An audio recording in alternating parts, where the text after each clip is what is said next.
호러 영화는 탄생부터 괴물과 함께 해왔습니다.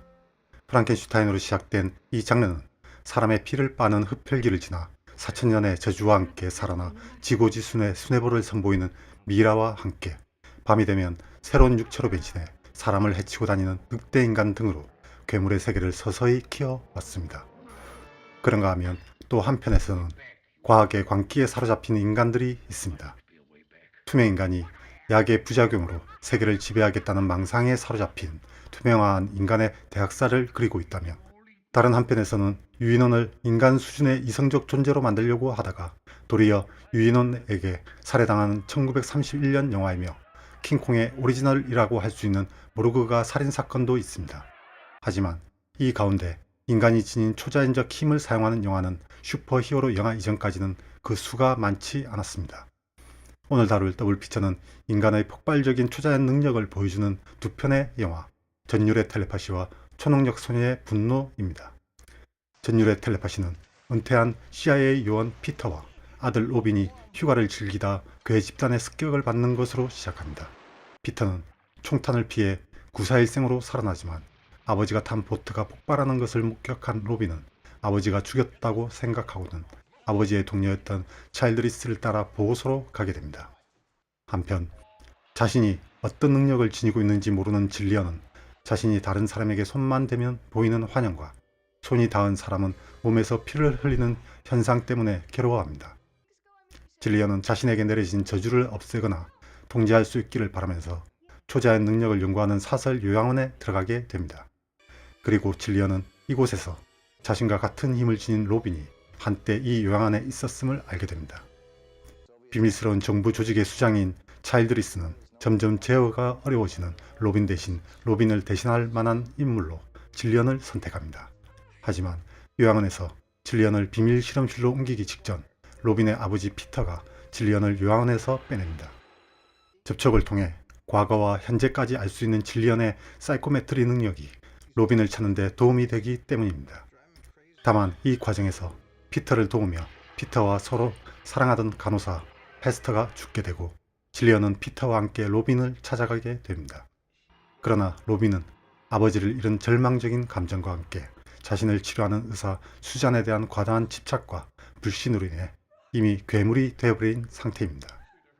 급기야 로빈은 수잔을 피투성이로 만든 채 허공에 띄워 탈수기처럼 돌려버리고, 이처럼 광기가 폭발한 순간 로빈이 있는 곳에 피터가 도착합니다. 초능력 소녀의 분노는 그야말로 소녀의 분노에 관한 영화입니다. 한 남자와 어린 소녀가 검은 옷을 입은 남자들에게 쫓기고 있습니다. 도망치는 이들의 행색은 볼품없고 남자는 극도로 지쳐 있습니다. 그런데 이 남자는 머리에 손을 대고 사람을 조종할 수도 있으며 기계장치를 조작하기도 합니다. 딸인 소녀는 아버지와 달리 불을 조작하는 능력을 지니고 있습니다. 아버지 앤드류와 소녀 찰리는 상점이라 불리는 정부 기관으로부터 쫓기고 있습니다. 앤드류는 상점의 실험을 통해 정신 조작 능력을 얻은 인물이며 앤드류와 함께 실험에 참석한 비키 사이에서 강력한 발화 능력을 지닌 찰리가 태어난 것입니다. 상점은 중요한 실험 대상인 찰리를 빼앗기 위해 비키를 살해하고 찰리를 데리고 도망치는 앤드류를 추적합니다. 상점을 피해 도망다니던 앤드류와 찰리는 결국 암살자이며 아주 위험한 인물인 존에게 사로잡히고 상점에 감금됩니다. 존은 자신을 청소부로 위장해 찰리에게 접근하고 찰리는 아버지와의 만남을 대가로 실험에 참여하게 됩니다. 찰리의 발화 능력은 상상 이상입니다. 나무 조각 따위에 불을 붙이는 것은 식은 죽 먹기이며 심지어는 거대한 콘크리트 구조물을 화염으로 태워 폭발시키기까지 합니다. 앤드류는 이제 자신의 능력이 사라진 것처럼 상점을 속이다가 결정적인 순간에 탈출 기회를 잡아냅니다. 하지만 찰리를 통해 탈출 계획을 알게 된 존은 앤드류와 찰리가 만날 곳에 먼저 숨어 있다가 상점의 수장인 홀리스터와 앤드류를 살해하게 됩니다. 이제 거대한 분노로 가득 찬 찰리는 상점에 있는 모든 사람과 상점 그 자체를 불태워버리기 시작합니다. 전율의 텔레파시와 초능력 소녀의 분노는 모두 울트라 프로젝트와 관련 있는 영화입니다. 냉전시대에 실행했던 이 계획은 최면과 세뇌 등을 이용해 사람을 조종할 수 있다는 생각에서 탄생한 계획입니다. 재밌는 것은 전율의 텔레파시가 만들어진 직후인 1979년에는 또 다른 울트라 계획이라 할 수 있는 초능력 부대 운영 지침서가 뉴에이지 운동가 짐 채넌에 의해 만들어지기도 합니다. 이처럼 사실로 판명된 음모론과 함께 또 다른 초자연 능력을 지닌 인간들이 등장하는 영화들도 있습니다. 1960년에 공개된 저주받은 마을에서는 이상현상으로 잉태돼 같은 날 태어난 아이들이 사람들의 의식을 조정한다는 얘기고, 1978년 영화 메두사는 의식만으로 수많은 재난을 만들어내는 인간을 다루고 있습니다. 호러 영화에서 최초로 초자연적 능력을 선보인 영화는 1933년에 등장해 제목마저 초자연인 슈퍼내추럴입니다. 이 영화는 한 과학자가 광기에 가득 차 살인을 저지른 여성의 심리를 탐구하고자 연구를 시작하지만 영혼을 다른 사람에게 옮길 수 있는 여성의 능력으로 과학자의 딸이 살인마 여성에게 육체를 가로채기 당한다는 이야기입니다. 이러한 초자연적 존재에 관한 이야기는 슈퍼히어로 영화가 등장하기 전까지는 주로 저예산 장르 영화 속에서 만들어졌습니다. 1963년작인 엑스레이맨은 로저 코먼이 투명 인간의 아이디어를 자기식으로 재구성해 만들어낸 호러 영화이며, 1976년작인 신이 내게 말했다는 레리 코엔이 UFO 음모론을 초자연적 존재와 결합해낸 이야기입니다.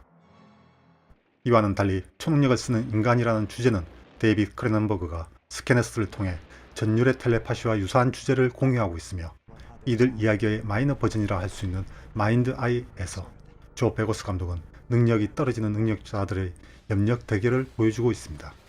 이들 영화가 일종의 염력과 체면수를 사용한다면 초능력 소녀의 분노는 슈퍼히어로 영화에서 볼 수 있는 본격적인 뮤턴트에 관한 이야기입니다. 스티븐 킹의 소설 파이어 스타트를 영화화한 이 영화의 주인공 찰리는 스티븐 킹 소설에 종종 등장하는 초능력자들 가운데 캐리와 함께 가장 강력한 능력자라고 할 수 있습니다. 전율의 텔레파시에서 로빈의 능력을 이어받은 질리언이 사람을 한순간에 폭발하게 하는 능력을 지녔다며, 초능력 소녀의 분노에서 찰리는 불을 자유자재로 이용해 수많은 방법으로 사람들을 대량 학살합니다. 게다가 찰리의 화염은 날아오는 총탄을 허공에서 기화시켜버릴 정도의 능력이니 일반 인간의 공격 따위는 무의미할 정도죠. 이 두 편의 영화는 고전 영화의 배우들을 보는 재미도 큰 영화입니다. 전율의 텔레파시에서는 캐리에서 캐리를 도와주려던 역할을 했던 에이미 어빙이 캐리에 이어 초능력을 사용하는 인물로 등장하며, 아들을 되찾으려는 아버지 피터를 대배우 커크 더글라스가, 그리고 초능력자들을 연구하는 조직의 수장은 배우로 활동하며 미국 독립영화의 선구자로서 어굴들과 글로리아 등의 감독으로 유명한 존 카스베츠가 연기하고 있습니다. 초능력 소녀의 분노는 여전히 활발히 활동하는 드류 베리모어가 E.T. 직후의 귀여운 모습을 보여주고 있으며, 지옥의 묵시록의 마틴 신이 상점의 수장을 연기하며 패튼 대전차 군단의 조지 C. 스콧이 잔인한 암살자를 연기합니다. 전율의 텔레파시와 초능력 소녀의 분노는 캐리 그리고 스캐너스와 함께 초자연 능력을 다루는 영화 가운데 가장 중요한 영화들입니다. 특히 이들 영화는 오늘날 우리가 보는 초자연적인 인간을 다룬 영화들의 기초와도 같은 영화들입니다. 특수효과와 컴퓨터 그래픽이 발전한 오늘날에는 이러한 능력자들이 등장하는 영화들이 종종 등장합니다. 우연히 초능력을 손에 넣은 청소년들의 이야기를 다룬 크로니클이나 정부 기관을 피해 숨어 사는 능력자들을 그린 브릭스 같은 영화들은 최신 컴퓨터 그래픽 기술을 통해 이제는 저예산으로도 충분히 만들어낼 수 있는 영화들입니다.